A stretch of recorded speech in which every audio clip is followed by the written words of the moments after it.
There we are. Hey, everybody, it's Amy and Jim. And is your scan and cut dirty? Oh, yeah. Is your scan and cut dirty? Our scan and cut here at Amy Sews, It's and well about up. when so well.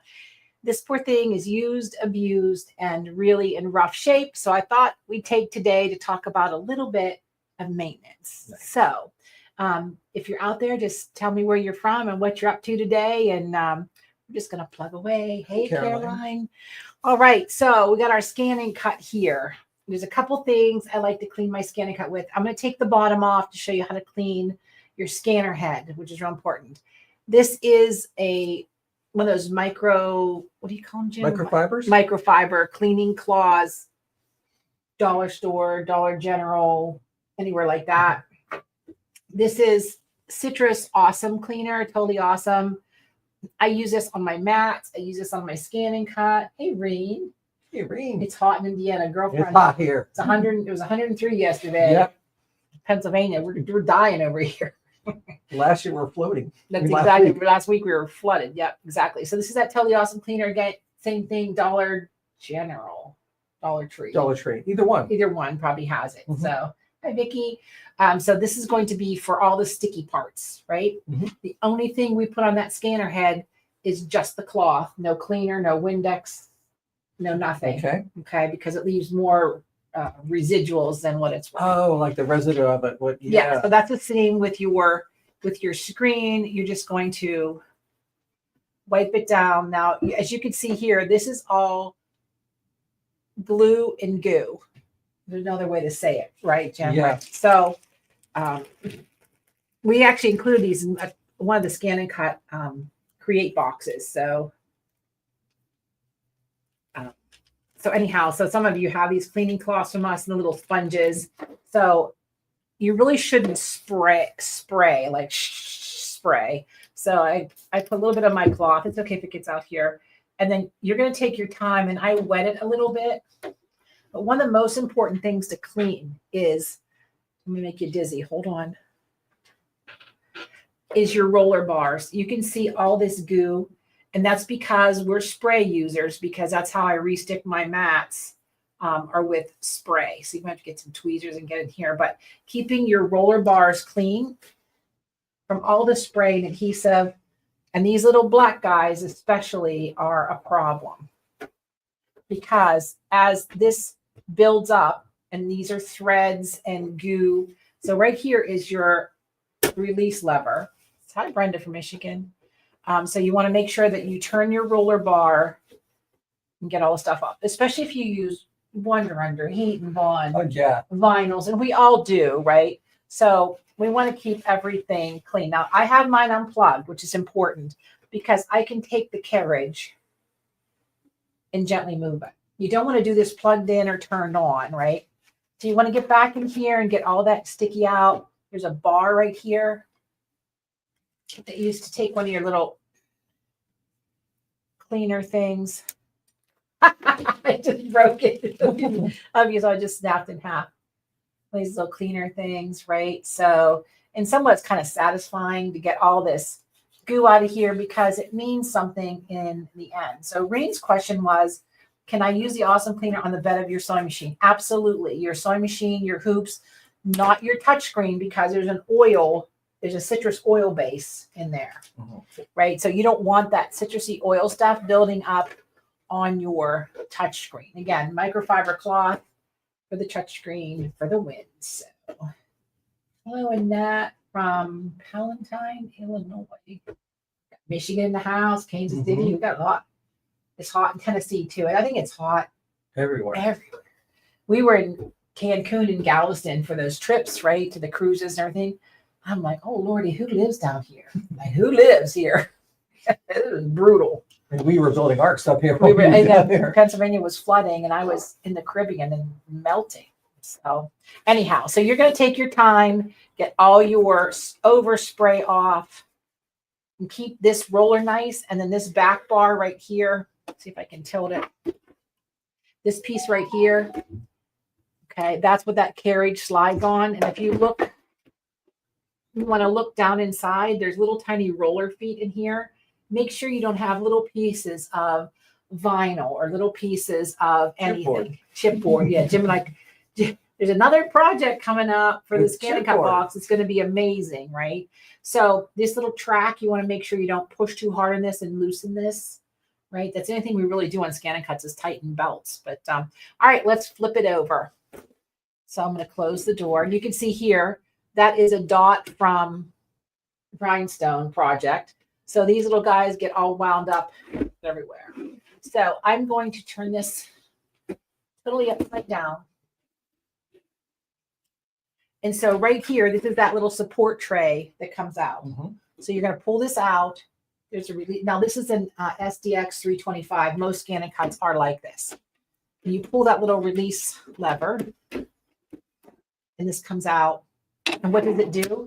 It exposes the scanning head.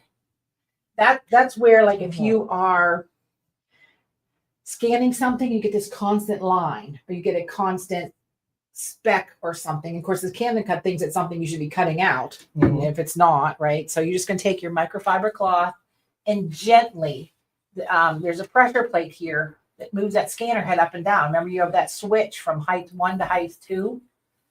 That's why there's play in that scanner head. But you're going to want to make sure you get all your lint. If you have a little tiny vacuum, you could get in there and do that too. But you'll find all kinds of things in here, especially if something lifts off your mat, it'll get rolled up underneath that scanner head. Okay. So that's why it's good too. And that explains why you may not get a good scan. It may explains why you don't get a good scan. I'll put that on. Well, I probably should put that on. Yeah, you can see how filthy that tray is. So it's the same thing. You're going to seat it back in here. Pull your little lever. Am I going to get it in there now? I can't see, so you can't see. If I see, then you can't see.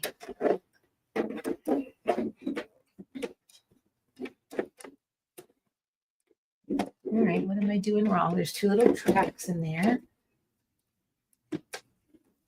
Well, I don't want to break it while we're like on TV. It's always more difficult. Yes, when so you're when live. you pay attention when you are taking this out. If it is out, it's not going to harm anything. It just doesn't have. I think I put that in there. I think Jim just solved my problems. It's very finicky. It's like has like one. Now everybody's gonna like, I ain't cleaning my scanner. God, I ain't going to do this. But anyhow, you have to finagle it just so it's just right. Probably have to pick this up and turn it over. But you get the idea. Probably don't get the idea because you didn't put it back in there. But it is important that it is in there. Okay. So realizing this scan and cut is probably one of the originals. My little door's broken. I mean, this thing takes A beating. right? And all kinds of weird things happen. So the next thing you're going to do is we found tape inside of hers. I know if they come from the weirdest places. Montana's here. That's on my bucket list. Is Montana. I've been there once. You've been there A once? nice area. Nice area. Okay, good. All right, so here is your scan and cut blades. Next question is, why do I have black tape on mine? Because I work with Jim. And this is Jim's blade, who decided he's going to cut whatever funky thing he decides to wants to test. And this is Amy's fabric blade. So that's why we have 2 cartridges and 2 blades, right? And we respect that. Right, yeah. So Jim's working on the next scan and cut box, the next serger box. Next scan and cut box, you're going to need a black blade. So what I want you to do is just hold one in your one hand, and you're going to unscrew, gently unscrew.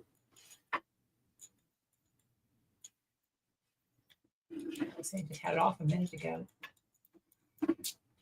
Okay, and so you're going to look inside here. Is there any lint buildup in there? Is there any vinyl chunks in there? Anything in there? And then you're going to look at your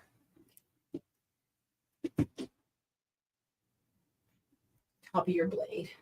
And I can see all kinds of goo around there. Now, before I shouldn't have to say this, but I'm going to say this.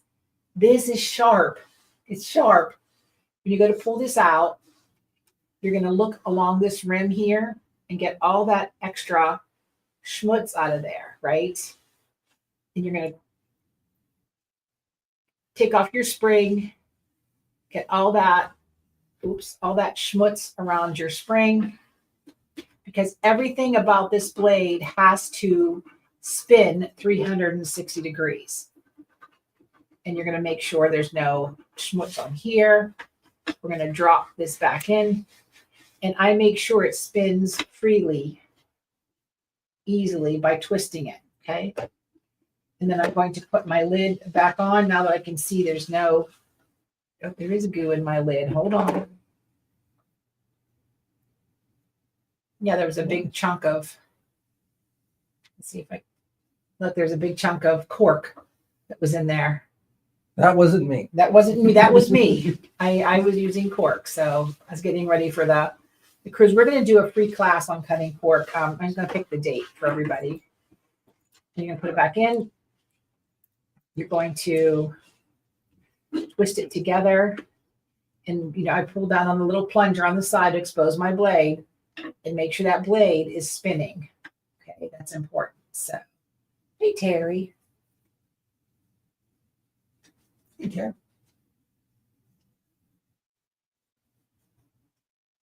Agnes is here. Hey, Deb, how you feeling, girl?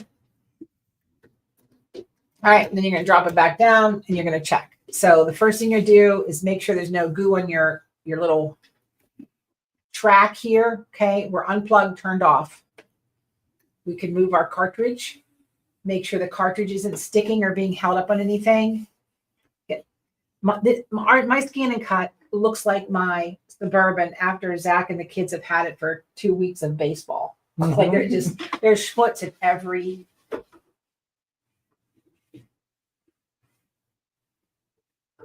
All right. Julie says the underside of the spatula handle. Underside of the spatula handle that comes with scan and cut has a sponge in it. All right. Mine did. Mine having one. Oh, this sponge. Ah. Wow. Hell, oh, I almost said hell's bells, but that's okay. You did anyway. To sell it. So you're telling me, oh my Lord, I just learned something today. Julie Ann, thank you. I had no clue. I just risked my life and limb to take the blade. Well, I enjoyed it. So That's good. Yeah, Jim doesn't mind if I cut myself every now and then. So yeah.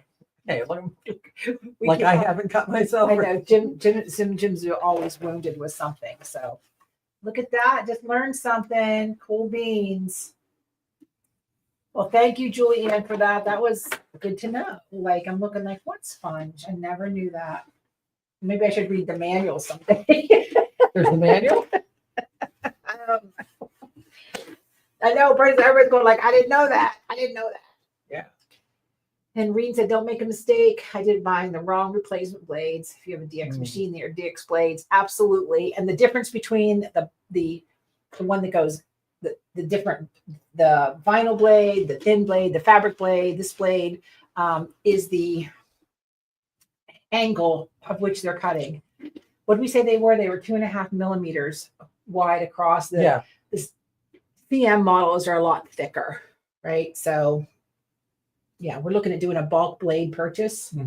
And I will let everybody know when we can get them for a bargain. So anyhow, so that's it. That is our basic scan and cut maintenance. Tomorrow night at 6 is the guild meeting, right? So if you're in the guild at Amy So's, we're going to do our meeting, and then Chris from Genome, somebody asked for a recording for making the rugs. The braided rugs. Yeah. So that's going to be our kind of a bonus one because I was out gallivanting last month. So anyway, okay, everybody. Well, take a few minutes, clean up your scan and cut. How important it is to keep it running well. This scan and cut has seen at least 3 years of abuse, and I mean like. There can't be anybody who abuses their scan and cut like we do because we're always testing everything before it gets to you, guys, right? So, all right. So clean up your scan and cut. go to your sewing room, pick some things up, turn on your machine, get creative, just start sewing on something, just like to get your juices jangled. And because it's so important that we stay creative. It's cooler inside than it is outside here. And just kind of helps. If you've got the blues, just start sewing, you'll feel better. Sound good, Jim? All right, Thank you, Dr. everybody. Amy. You're welcome. All right, everybody. Have a great day, because the more you know. Or you sew. Bye.